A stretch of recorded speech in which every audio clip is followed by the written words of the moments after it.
ನಮಸ್ಕಾರ ಸ್ನೇಹಿತರೆ. ಕರ್ನಾಟಕದಲ್ಲಿ ಈಗ ವಿಪರೀತ ಸದ್ದು ಮಾಡ್ತಿರೋ ರಾಜಕಾರಣಿ ಅಂದ್ರೆ ಅದು ಲಕ್ಷ್ಮೀ ಹೆಬ್ಬಾಳ್ಕರ್ ಅಂತಾನೆ ಹೇಳಬಹುದು. ಯಾಕಂದ್ರೆ ಫೆಬ್ರವರಿ ಮತ್ತು ಮಾರ್ಚ್ ತಿಂಗಳ ಗೃಹಲಕ್ಷ್ಮಿ ಹಣವನ್ನ ಜನರಿಗೆ ಕೊಟ್ಟಿಲ್ಲ. 5,000 ಕೋಟಿ ರೂಪಾಯಿ ತಿಂದು ತೇಗಿದ್ದಾರೆ ಎಂದು ಆರೋಪಗಳು ಕೇಳಿ ಬರ್ತಿವೆ. ಅಸಲಿಗೆ ಈ ಲಕ್ಷ್ಮೀ ಹೆಬ್ಬಾಳ್ಕರ್ ಯಾರು? 10 ವರ್ಷಗಳ ಹಿಂದೆ ಒಂದು MLA ಕೂಡ ಆಗಿರಲಿಲ್ಲ. ಆದರೆ ಇವತ್ತು ಕರ್ನಾಟಕದ ಪ್ರಭಾವಿ ಮಂತ್ರಿಯಾಗಿ ಮೆರೀತಿದ್ದಾರೆ. ಇನ್ನು ಲಕ್ಷ್ಮೀ ಹೆಬ್ಬಾಳ್ಕರ್ ಅಂತಂದ್ರೆ ಅವರ ಜೊತೆಗೆ ಕೇಳಿ ಬರುವಂತಹ ಹೆಸರೇ DK ಶಿವಕುಮಾರ್. ಲಕ್ಷ್ಮೀ ಹೆಬ್ಬಾಳ್ಕರ್ಗೂ DK ಶಿವಕುಮಾರ್ ಅವರಿಗೂ ಪರಿಚಯ ಶುರುವಾಗಿದ್ದು ಹೇಗೆ? ಲಕ್ಷ್ಮೀ ಹೆಬ್ಬಾಳ್ಕರ್ಗೆ DK ಶಿವಕುಮಾರ್ ಅವರು 7 ಸರ್ಕಾರಿ ಸೈಟ್ಗಳನ್ನ ಫ್ರೀಯಾಗಿ ಕೊಟ್ಟಿದ್ದು ಯಾಕೆ? ಇನ್ನು ಲಕ್ಷ್ಮೀ ಹೆಬ್ಬಾಳ್ಕರ್ ಅವರ ಗಂಡ ಯಾರು ಅಂತ ಗೊತ್ತಾ? ಅವರು ಯಾಕೆ ಎಲ್ಲೂ ಕೂಡ ಕಾಣಿಸಿಕೊಳ್ಳೋದಿಲ್ಲ? ಇನ್ನು ಲಕ್ಷ್ಮೀ ಹೆಬ್ಬಾಳ್ಕರ್ ಅವರ ಒಟ್ಟು ಆಸ್ತಿ ಎಷ್ಟು ಕೋಟಿ ಗೊತ್ತಾ? ಎಲ್ಲಾ ವಿವರವನ್ನ ನಾವು ನಿಮಗೆ ಈ ವಿಡಿಯೋದಲ್ಲಿ ತೋರಿಸಿಕೊಡ್ತೀವಿ.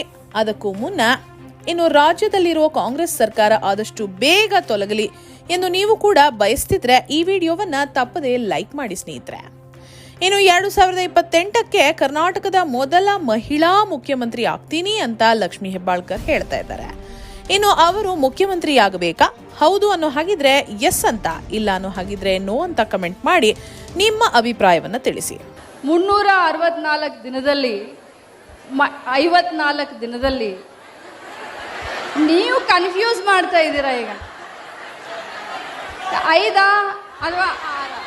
ಸ್ನೇಹಿತರೆ, ಈಗಂತೂ ಒಬ್ಬ MLA ಅಥವಾ MP ಆಗಬೇಕಾದ್ರೆ ಅದರಲ್ಲೂ ಕೂಡ ಕಾಂಗ್ರೆಸ್ನಲ್ಲಿ ಒಂದು ಹಣಬಲ ಇರಬೇಕು. ಇಲ್ಲಾಂದ್ರೆ ರಕ್ತಗತವಾಗಿ ರಾಜಕೀಯ ಕುಟುಂಬದಲ್ಲಿ ಹರಿದು ಬಂದಿರಬೇಕು.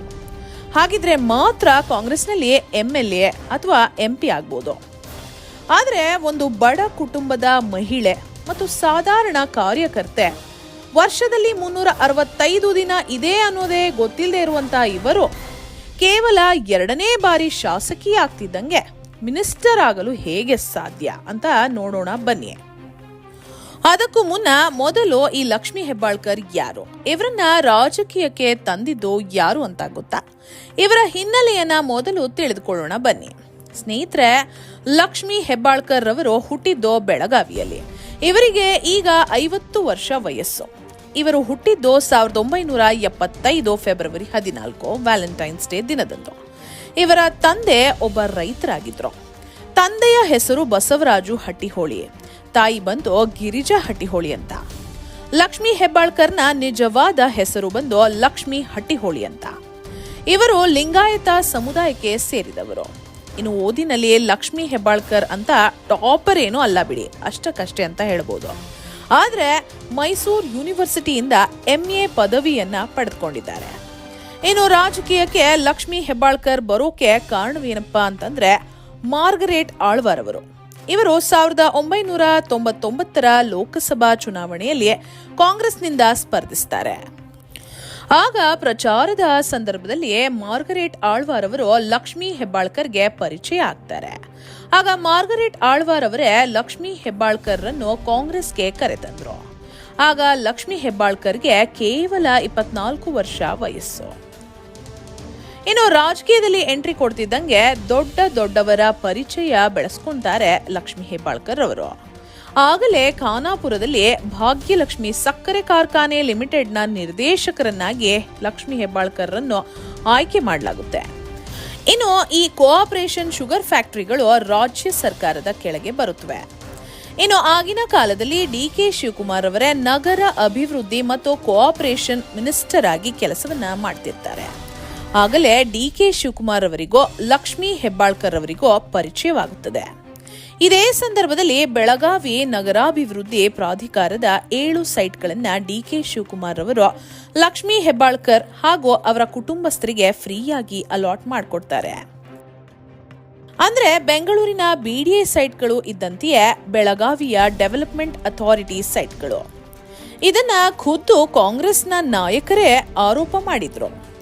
ಆದರೆ ಲಕ್ಷ್ಮೀ ಹೆಬ್ಬಾಳ್ಕರ್ ಇದನ್ನ ಒಪ್ಪೋದಿಲ್ಲ. ಇನ್ನು 2010ರಲ್ಲಿ ಕಾಂಗ್ರೆಸ್ನ ಮಹಿಳಾ ಕಾರ್ಯದರ್ಶಿಯಾಗಿ ಆಯ್ಕೆಯಾಗ್ತಾರೆ. ಇನ್ನು 2013ರಲ್ಲಿ ಸಿದ್ದರಾಮಯ್ಯನವರು ಮೊದಲ ಬಾರಿಗೆ CM ಆದಾಗ ಲಕ್ಷ್ಮೀ ಹೆಬ್ಬಾಳ್ಕರ್ ಅವರು MLA ಆಗಿ ನಿಲ್ತಾರೆ. ಆದರೆ ಹೀನಾಯವಾಗಿ ಸೋಲ್ತಾರೆ ಹಾಗೂ 3ನೇ ಸ್ಥಾನವನ್ನ ಪಡಿತಾರೆ. ಮತ್ತೆ 2014ರಲ್ಲಿ ಮೋದಿಯವರು ಮೊದಲ ಬಾರಿಗೆ ಪ್ರಧಾನಿಯಾದಾಗ ಬೆಳಗಾವಿಯಿಂದ MP ಎಲೆಕ್ಷನ್ನಲ್ಲಿ ನಿಂತು ಹೀನಾಯವಾಗಿ ಲಕ್ಷ್ಮೀ ಹೆಬ್ಬಾಳ್ಕರ್ ಸೋಲ್ತಾರೆ. ಆದರೂ ಕೂಡ ಕಾಂಗ್ರೆಸ್ ಪಕ್ಷ ಲಕ್ಷ್ಮೀ ಹೆಬ್ಬಾಳ್ಕರ್ ರವರ ಕೈ ಬಿಡಲಿಲ್ಲ. ಇನ್ನು ಬೆಳಗಾವಿ ಈ ಸಂದರ್ಭದಲ್ಲಿ ಜಾರಕಿಹೊಳಿ ಕುಟುಂಬದವರ ಕೈಲಿತ್ತು.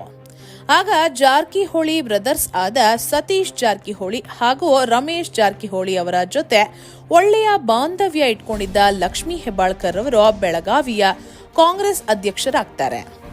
ಇನ್ನು 2018ರ ಚುನಾವಣೆಯಲ್ಲಿ ಮೊದಲ ಬಾರಿಗೆ ಲಕ್ಷ್ಮೀ ಹೆಬ್ಬಾಳ್ಕರ್ MLA ಆಗ್ತಾರೆ. ಇನ್ನು 2023ರಲ್ಲಿ ಮತ್ತೆ 2ನೇ ಬಾರಿಗೆ ಚುನಾವಣೆಯಲ್ಲಿ ನಿಂತು ಲಕ್ಷ್ಮೀ ಹೆಬ್ಬಾಳ್ಕರ್ ಗೆಲ್ತಾರೆ. ಆಗ ಸಿದ್ದರಾಮಯ್ಯನವರು CM ಆದ್ರೆ ಲಕ್ಷ್ಮೀ ಹೆಬ್ಬಾಳ್ಕರ್ ಅವರು ಮಹಿಳಾ ಮತ್ತು ಮಕ್ಕಳ ಕಲ್ಯಾಣ ಇಲಾಖೆ ಸಚಿವೆ ಹಾಗೂ ವಿಕಲಚೇತನ ಮತ್ತು ಹಿರಿಯ ನಾಗರಿಕರ ಸಬಲೀಕರಣದ ಸಚಿವೆ, ಒಟ್ಟಿಗೆ 2 ಮಿನಿಸ್ಟ್ರಿ ಪೋಸ್ಟ್ಗಳನ್ನ ಲಕ್ಷ್ಮೀ ಹೆಬ್ಬಾಳ್ಕರ್ಗೆ ನೀಡಲಾಗಿದೆ. ಇನ್ನು ಲಕ್ಷ್ಮೀ ಹೆಬ್ಬಾಳ್ಕರ್ ಸಿಕ್ಕಾಪಟ್ಟೆ ಆಕ್ಟಿವ್ ಆಗಿದ್ದಾರೆ. ಆದರೆ ಅವರ ಗಂಡ ರವೀಂದ್ರ ಹೆಬ್ಬಾಳ್ಕರ್ ಅವರು ಎಲ್ಲೂ ಕೂಡ ಕಾಣಿಸ್ಕೊಂಡಿಲ್ಲ. ಒಂದು ಸಲ ಲಕ್ಷ್ಮೀ ಹೆಬ್ಬಾಳ್ಕರ್ಗೆ ಕಾರ್ ಆಕ್ಸಿಡೆಂಟ್ ಆಗಿತ್ತು. ಆಗ ಮಾತ್ರ ಅವರ ಗಂಡ ಕಾಣಿಸ್ಕೊಂಡಿದ್ದು. ಅದು ಬಿಟ್ರೆ ಲಕ್ಷ್ಮೀ ಹೆಬ್ಬಾಳ್ಕರ್ ಅವರ ಮಗ ಮೃಣಾಲ್ ಹೆಬ್ಬಾಳ್ಕರ್ ಮದುವೆಯಲ್ಲಿ ಮಾತ್ರ ಕಾಣಿಸ್ಕೊಂಡಿದ್ರು. ಅವರು ಏನ್ ಕೆಲಸವನ್ನ ಮಾಡ್ತಾರೆ ಅಂತ ನೋಡೋಣ ಬನ್ನಿ. ಇನ್ನು ಈಗ ಎಲೆಕ್ಷನ್ ಅಫಿಡವಿಟ್ನಲ್ಲಿ ಲಕ್ಷ್ಮೀ ಹೆಬ್ಬಾಳ್ಕರ್ ಅವರು ಅವರ ಆಸ್ತಿಯನ್ನು 2013ರಲ್ಲಿ 8 ಕೋಟಿ ರೂಪಾಯಿ ಅಂತ ಘೋಷಿಸಿಕೊಂಡಿದ್ರು ಹಾಗೂ 2018ರಲ್ಲಿ 28 ಕೋಟಿ ರೂಪಾಯಿ ಅಂತ ಘೋಷಣೆ ಮಾಡಿಕೊಂಡಿರ್ತಾರೆ. ಆದರೆ 2023ರ ಚುನಾವಣೆಯಲ್ಲಿ ಕೇವಲ 13 ಕೋಟಿ ರೂಪಾಯಿ ಅಂತ ಘೋಷಣೆ ಮಾಡಿಕೊಂಡಿರ್ತಾರೆ. ಎಲ್ಲ ರಾಜಕಾರಣಿಗಳ ಆಸ್ತಿ ಎಲೆಕ್ಷನ್ನಿಂದ ಎಲೆಕ್ಷನ್ಗೆ ಬೆಳೀತಾ ಹೋದ್ರೆ ಲಕ್ಷ್ಮೀ ಹೆಬ್ಬಾಳ್ಕರ್ ರವರ ಆಸ್ತಿ ಮಾತ್ರ ಬರೋಬ್ಬರಿ 15 ಕೋಟಿ ರೂಪಾಯಿ ಕಡಿಮೆ ಆಗ್ಬಿಡುತ್ತೆ. ಇನ್ನು ಲಕ್ಷ್ಮೀ ಹೆಬ್ಬಾಳ್ಕರ್ ಘೋಷಣೆ ಮಾಡ್ಕೊಂಡಿರೋ ಹಾಗೆ ಅವರ ಗಂಡನ ಬಳಿ ಯಾವುದೇ ಆಸ್ತಿ ಇಲ್ಲ, ಶೂನ್ಯ ಅಂತ ಅವರೇ ಘೋಷಣೆ ಮಾಡ್ಕೊಂಡಿದ್ದಾರೆ. ಇನ್ನು ಲಕ್ಷ್ಮೀ ಹೆಬ್ಬಾಳ್ಕರ್ ಅವರು ಇತ್ತೀಚಿನ ದಿನಗಳಲ್ಲಂತೂ ಸಿಕ್ಕಾಪಟ್ಟೆ ಫೇಮಸ್ ಆಗ್ಬಿಡ್ತಾರೆ. ಯಾಕಪ್ಪ ಅಂತಂದ್ರೆ ಒಟ್ಟು 5 ತಿಂಗಳ ಗೃಹಲಕ್ಷ್ಮಿ ಹಣವನ್ನ ಬಾಕಿ ಉಳಿಸ್ಕೊಂಡಿರ್ತಾರೆ. ಆದ್ರೆ ಎಲ್ಲಾ ಹಣವನ್ನ ಕೊಟ್ಟಿದ್ದೇನೆ ಅಂತ ಸದನದಲ್ಲಿ ಸುಳ್ಳು ಹೇಳಿದ್ರು. ಇನ್ನು ಲಕ್ಷ್ಮೀ ಹೆಬ್ಬಾಳ್ಕರ್ಗೂ DK ಶಿವಕುಮಾರ್ ಅವರಿಗೂ ಸಂಬಂಧವಿದೆ ಎಂದು ಅನೇಕ ಕಡೆ ರೂಮರ್ಸ್ಗಳು ಕೂಡ ಮತ್ತು ಪೋಸ್ಟ್ಗಳು ಹರಿದಾಡಿದ್ವು. ಆದ್ರೂ ಇದರ ಬಗ್ಗೆ ಇವರೆಲ್ಲೂ ಕೂಡ ಮಾತನಾಡಿಲ್ಲ. ಒಬ್ಬ ಸಾಮಾನ್ಯ ಕಾರ್ಯಕರ್ತೆಯಾಗಿ ಅದರಲ್ಲೂ ಕೂಡ ಕಾಂಗ್ರೆಸ್ನಲ್ಲಿ ಏಕೈಕ ಮಹಿಳಾ ಸಚಿವೆಯಾಗಿ ಬೆಳೆಯೋದು ತಮಾಷೆಯ ಮಾತಲ್ಲ. ಆದ್ರೂ ಕೂಡ ಲಕ್ಷ್ಮೀ ಹೆಬ್ಬಾಳ್ಕರ್ ಅವರು ಇನ್ನು ಅನೇಕ ಒಳ್ಳೊಳ್ಳೆ ಕೆಲಸಗಳನ್ನ ಮಾಡಬೇಕಾಗಿದೆ. ಲಕ್ಷ್ಮೀ ಹೆಬ್ಬಾಳ್ಕರ್ಗೆ ಕೇವಲ 50 ವರ್ಷ ವಯಸ್ಸು. ಅವರಿಗಿರುವಂತಹ ದೊಡ್ಡ ಆಸೆ ಏನಪ್ಪಾ ಅಂತಂದ್ರೆ ಕರ್ನಾಟಕದ ಮೊದಲ ಮಹಿಳಾ ಮುಖ್ಯಮಂತ್ರಿ ಆಗಲೇಬೇಕು ಎಂದು. ಅದಕ್ಕಾಗಿ ಅವರು ಇನ್ನೂ ಒಳ್ಳೊಳ್ಳೆ ಕೆಲಸಗಳನ್ನ ಮಾಡಿ ಜನರ ಕೈಲಿ ಶಬಾಷ್ ಅನಿಸ್ಕೊಳ್ಬೇಕು. ಸ್ನೇಹಿತರೆ, ನಿಮ್ಗೇನನ್ಸುತ್ತೆ? ಲಕ್ಷ್ಮೀ ಹೆಬ್ಬಾಳ್ಕರ್ ಮುಂದಿನ ದಿನಗಳಲ್ಲಿ ಮುಖ್ಯಮಂತ್ರಿ ಆಗಬಹುದಾ? ನಿಮ್ಮ ಅನಿಸಿಕೆ ಅಭಿಪ್ರಾಯಗಳನ್ನ ದಯವಿಟ್ಟು ಕಮೆಂಟ್ ಬಾಕ್ಸ್ನಲ್ಲಿ ತಿಳಿಸಿ. ಹಾಗೆ ಈ ವಿಡಿಯೋವನ್ನ ತಪ್ಪದೇ ಎಲ್ಲರಿಗೂ ಶೇರ್ ಮಾಡಿ. ಧನ್ಯವಾದಗಳು.